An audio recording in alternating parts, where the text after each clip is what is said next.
Opa, e aí, Rebi aqui para mais uma história. Hoje vamos mergulhar em um dos jogos mais controversos e, ao mesmo tempo, mais elogiados do cenário indie de terror psicológico, The Coffin of Andy and Laylee, ou simplesmente Twal. Um jogo que não se limita a assustar pela estética ou por monstros, mas que cutuca feridas profundas da moralidade humana, trazendo temas como incesto, canibalismo, trauma e abuso parental para o centro da narrativa. E se você acha que esse é só mais um jogo de terror indie, prepare-se. Porque a história de Tkoal é, antes de tudo, um mergulho no abismo da mente humana. Fundamentos da criação e contexto.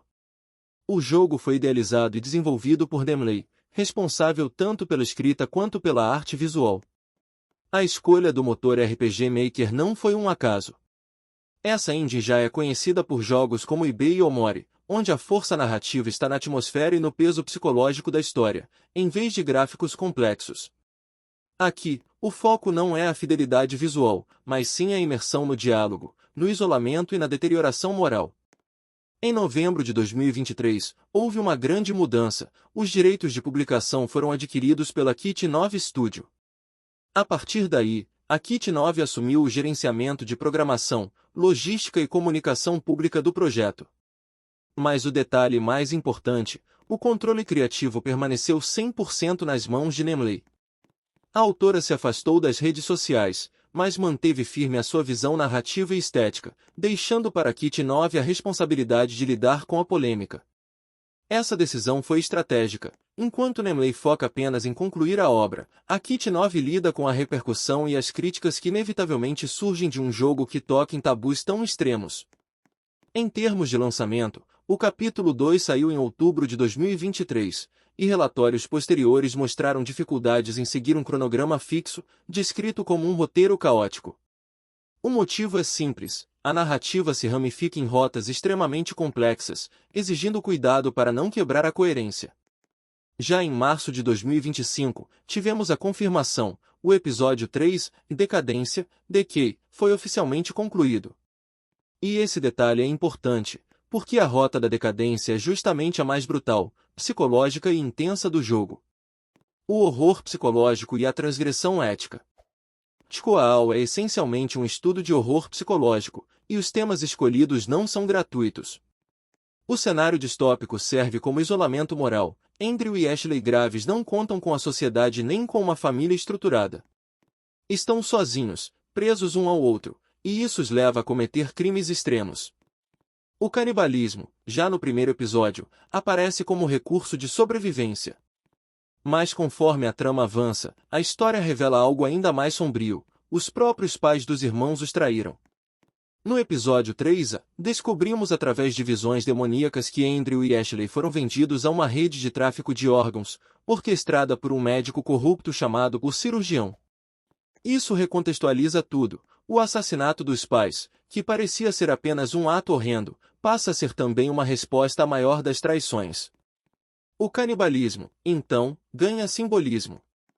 No episódio 2, quando os irmãos cozinham e consomem a carne dos pais, temos uma inversão poderosa. Os pais tentaram consumir os filhos primeiro, vendendo-os. Agora, ao devorá-los, Andrew e Ashley internalizam a fonte de seu trauma e selam seu pacto de segredo e sobrevivência. E aí chegamos ao tema mais polêmico: o incesto. Esse relacionamento surge como o ponto máximo da codependência extrema entre os dois. Ashley manipula, controla e exige exclusividade absoluta. Andrew, por sua vez, é lentamente sugado para essa fusão destrutiva. A comunidade frequentemente debate esse ponto, mas, dentro da narrativa, ele funciona como o último estágio de um vínculo que já havia ultrapassado todos os limites da moralidade. Análise de personagens. Os dois protagonistas carregam a força da história. Ashley Graves, Laylee fria, manipuladora e sociopata. Nunca demonstra remorso pelos crimes e usa chantagem emocional para prender Andrew a ela. Mas sua obsessão pelo irmão é, na verdade, a forma que ela encontrou para preencher o vazio da negligência parental. Ashley nunca foi a favorita dos pais, e carrega ressentimento profundo disso. Andrew Graves, Andrew o polo moral em crise. No início, ele sofre, vomita, perde o sono após os crimes. Mas aos poucos, vai se tornando indiferente, frio, até mesmo cruel. Andrew tenta abandonar o Andy frágil que Ashley idolatrava, e assumir uma nova identidade como Andrew. Essa evolução, porém, ameaça a relação dos dois. Quanto mais Andrew se fortalece, mais Ashley perde o controle sobre ele.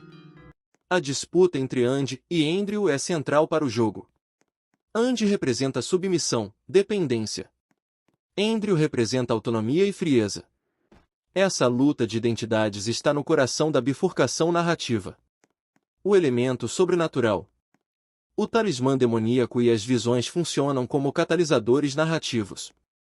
O demônio pode ser visto tanto como entidade sobrenatural quanto como a personificação dos traumas e desejos reprimidos dos irmãos. Ele não cria maldade, mas força Andrew e Ashley a confrontarem verdades insuportáveis, como o abuso dos pais e os desejos incestuosos de Andrew. As rotas narrativas. A narrativa se divide em duas grandes rotas, e cada uma reflete como Andrew lida com seu trauma. Rota enterro. Burial. Andrew se recusa a aceitar a culpa. Ele se mantém no pacto com Ashley, enterrando sua individualidade e aceitando a codependência. Essa rota pode variar entre manter uma relação platônica ou aceitar a visão incestuosa. É o enterro da moralidade. Rota decadência, de que Andrew aceita a verdade, encara a culpa e se liberta, tornando-se frio por conta própria. Essa autonomia, no entanto, destrói o vínculo com Ashley. Ela, que dependia dele emocionalmente, vê a relação se corroer até o limite. Em seu final mais sombrio, se o jogador tiver escolhido certas ações, Ashley pode executar Andrew com um tiro, encerrando a história com fratricídio. Essas decisões não são isoladas, escolhas feitas já no episódio 1, como usar ou não uma bala, repercutem capítulos depois, moldando o desfecho. O simbolismo e a interpretação. O título The Coffin of Andy and Leyley é simbólico. O caixão representa o aprisionamento psicológico dos irmãos. Não importa para onde fujam, carregam consigo o caixão de seu trauma, de sua codependência e de seus crimes. O demônio, por sua vez, pode ser visto como projeção dos instintos destrutivos dos protagonistas. Ele é um espelho, um amplificador do que já estava dentro deles. E a escolha de Nemley em concluir primeiro a rota decadência no episódio 3 a indica que esse é o núcleo psicológico mais importante da narrativa, o desmantelamento da relação, o confronto com a culpa e a impossibilidade de manter um vínculo nascido do crime.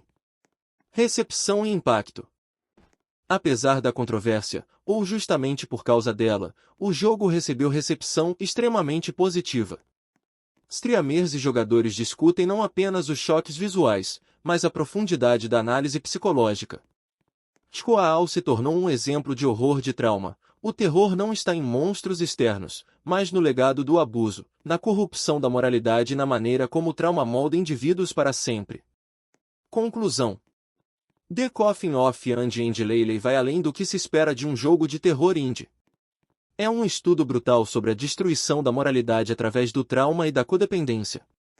E mesmo que temas como incesto e canibalismo causem repulsa, eles estão ali não para o choque vazio, mas para reforçar a tragédia dos irmãos graves, a impossibilidade de escapar de seu caixão psicológico. Com o episódio 3 a concluído e o futuro apontando para o capítulo 4, a grande questão permanece: qual será o destino final de Andrew e Ashley? Essa foi a história de hoje, agora olhe ao seu redor, só para ter certeza de que está sozinho. Não esqueça de trancar a porta antes de dormir. Eu sou o Rebi, e lembre-se, às vezes, o que você não vê é o que mais deve temer. Até a próxima!